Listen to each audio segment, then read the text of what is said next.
বেশ কিছুদিন হলো গরমকাল পেরিয়ে শীতকাল পড়ে গেছে, তাই চুপি চুপি বাড়িতেই বানিয়ে ফেললাম গরম গরম ফিশ ফ্রাই। অনেকে মাছ না খেতে ভালোবাসলেও ফিশ ফ্রাই খেতে ভালোবাসে না এরকম লোক কিন্তু খুব কমই আছে। আমাদের মা ছেলের তো এটা খুবই প্রিয়।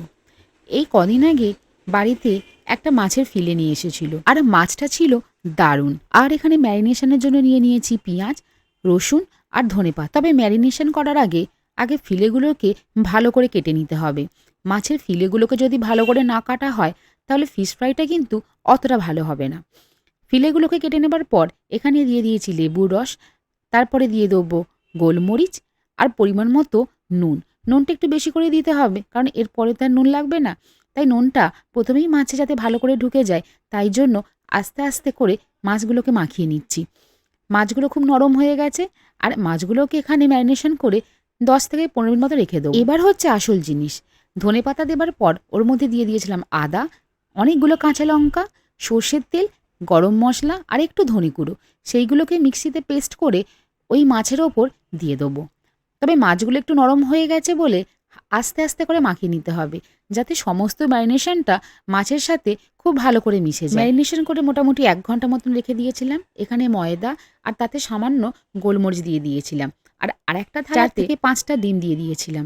দুবার কোটিং হবে, একবার ডিমের, তারপর ময়দার। প্রথমে ডিম দিয়ে একবার কোটিং করে নেওয়া হচ্ছে, তারপর ময়দাতে ডুবিয়ে আরেকবার কোটিং করে নেওয়া হচ্ছে। মোটামুটি দুবার কোটিং করা হয়ে গেলে এবার হাতে একটা ছুরি নিয়ে ধারগুলোকে একটু চেপে চেপে দেবো, যাতে ফিশ ফ্রাইয়ের শেপটা খুব ভালো হয়। যত ভালো করে ধারগুলোকে চেপে চেপে দেবো তত ফিশ ফ্রাইয়ের শেপটা কিন্তু খুব ভালো হবে, আর দেখতেও দারুণ হবে।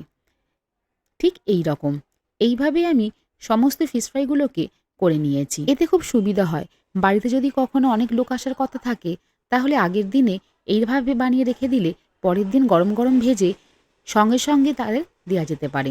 আমি এইভাবেই বাড়িতে সমস্ত ফিশ ফ্রাইগুলোকে করে নিয়ে একটা বাটির মধ্যে সব রেখে দিয়েছি।